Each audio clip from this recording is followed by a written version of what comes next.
What hitch is the right one for you?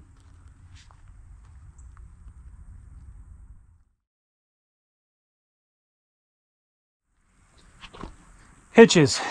There's a wide array of them out there. A lot of different ones out there on the market. And I recently just did a video on proper tongue weight utilizing this WaySafe hitch here with a built-in scale for my bumper towing and also for my gooseneck towing. Has a built-in scale.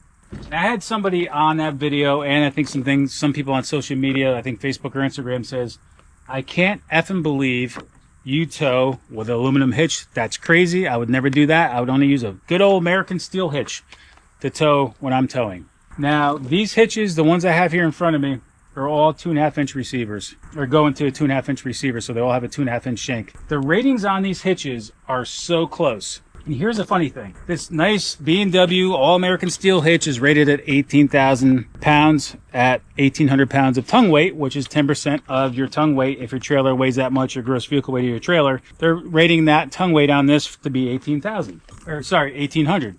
10% of 18,000. Now, this WaySafe hitch is rated for 18.5, so 500 pounds more and 2,200 pounds of tongue weight. It's probably pretty much at 15% rating that you need to be at. This Kurt hitch is rated at a couple thousand pounds more, so this one's rated at 2,000 pounds, and the tongue weight is either 2,000 or probably 2,500. I lost the sticker, but it's going to be about that same tongue weight rating, that 10% to 15%. Now, this one-piece lightweight aluminum hitch, well, the shank itself and the hitch itself is all one piece minus your adjustability, is all one solid piece of aluminum. This B&W hitch has a hollow shank, but still has an 18,000 pound rating.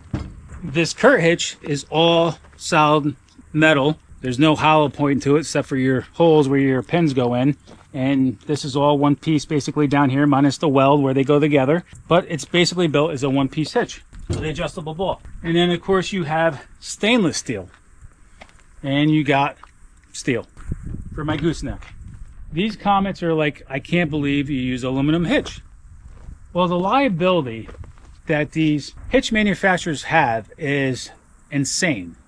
So they're not going to put a hitch out that's not rated for what the sticker says on the hitch because of that liability factor. Sorry, it's really hot out.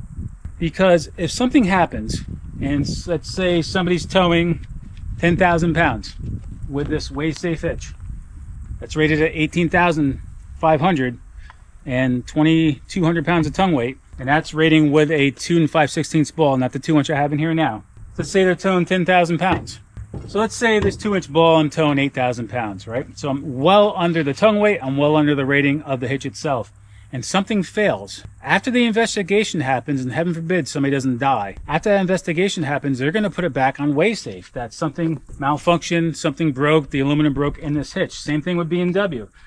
Maybe the weld broke. You know, you never know. Same thing with Kurt. Maybe the weld broke. Same thing with your gooseneck. Maybe the detent pins itself let loose and let the ball come out of the socket. They're going to investigate that, especially if there's a death involved in that accident, and they're going to see who's to blame, whether it's the hitch manufacturer or the person towing the vehicle. Just like the video I just covered with proper tongue weight, which I'll put at the end of this video, it comes down to the simple fact that A, you don't want to overload these hitches, and B, you want to do a pre-towing checklist. You want to check your trailer. You want to check your trailer brakes. You want to check your safety chains. Walk around your trailer, check your tires, proper air pressure. Check the welds on the trailer because they're just still welded together.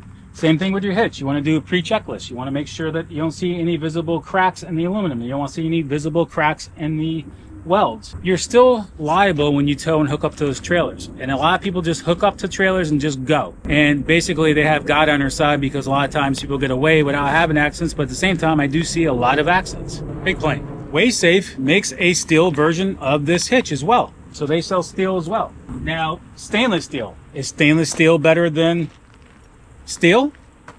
These hitches are rated for the same amount of weight, 30,000 pounds. This one's rated for 7,500 pounds of vertical pin weight. And I think the B&W may be rated for 8,000 pounds, but don't hold me to it. I forget because I got so much grease on the ball, I forgot. But they're rated for the same amount of vertical tongue weight or vertical pin weight and trailer gross vehicle weight of 30,000 pounds. Now, is steel better than stainless steel? I don't know. I'm not an engineer. But there is a weight rating on these hitches. So for me not to use a lightweight aluminum hitch that I can throw around, you know, pick up easy, and if I drop it on my foot, it won't cause as much damage as these heavier steel hitches. I'm going to use it. Plus the weigh safe, actually know my tongue weight for sure. Now there's other things out there in the market where you can actually get like a scale, just stick underneath your trailer, take the weight off. At least you know what the weight is on your tongue when you take, you know, put the weight on that scale. There's other options out there too. If you don't have a weigh safe, you can, and you want to use a steel hitch, there is ways that you can measure your tongue weight with a scale that you just stick underneath your trailer. You lower it down on it just like you would your hitch, and it'll give you the weight of your tongue from your trailer. So there's other ways out there, but why not make it convenient where it's built in?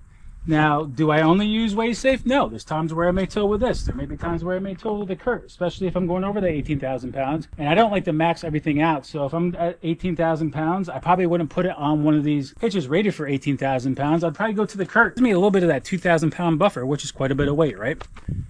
So I don't want to max any of these out anyway, but what I'm getting at is all these had a weight rating on the hitch for a reason, for you to follow. Not to exceed, but to follow. And I wouldn't max any of these out, even though they're rated for it. I still wouldn't do it. And there's heavier duty hitches out there. I used to own Gen Y hitches too as well. When I had a lot of my half tons with the 2-inch receivers, but when I, you know, went to the 2.5-inch receiver with the HD trucks, I wanted to shop around. I want to check out different hitches, other, you know, possibilities out there. Gen Y makes a mega duty hitch rated for like 36,000 pounds or something crazy like that. I think for like a 3-inch receiver for like a 450 or whatever. I still wouldn't personally bumper tow with 30,000 pounds. It's just me. I'd rather have it either on a fifth wheel or a gooseneck. Just my personal preference when it comes to towing that kind of weight. You want to do your pre-checklist when you tow. You want to check your trailer, you want to check your truck, you want to check your hitch, you want to check your wiring, you want to check your brakes. So at least when you know you go on the road that you did your due diligence before you went on the road and you get there safely. So whether somebody likes steel, whether they like aluminum, that's personally up to you. I don't care what you tow with as long as you tow safely. So for the people out there that says, oh my God, I can't believe you tow with an aluminum hitch, it is what it is. I stay within the weight ratings of that hitch. I like it. It's one piece, got a built-in scale, and it's super lightweight. You can't beat that. If I wanted the steel version, I would have gotten the steel version. If I wanted, you know, use steel that day or use, you know, have both balls with me at the same time, I'll take the B&W. You know, this one here, I can totally easily change out the ball by pulling this down and changing the ball out. Not a big deal. They also make a flip ball too for the weigh safe. I just don't think it has a built-in scale. And when I usually tow with my gooseneck, I'm either using the one, if I'm worried about my tongue weight that day, I'll use the one with a scale. If I'm towing lightweight, I may just throw this B&W in because I like how it goes in with just pulling this handle down and that locks it in place. Over using the key, you have to use a key to put this one in. So I may use the B&W that day. All my hitches are rated for what I tow, and that's all that matters. And that's all that should matter to you guys out there, whether I use an aluminum one, a steel one, whatever, guys. Just tow safely, that's all that matters, and you use the hitch you want to use to stay within the weight ratings. Do a pre-towing checklist, check your truck, check your trailer, check your hitch, check your receiver, check your wiring, check your brakes, check your tires. That goes for the same thing on your truck as well. So just be safe out there when you're towing, and you use whatever hitch you want to use. I'll catch you guys soon.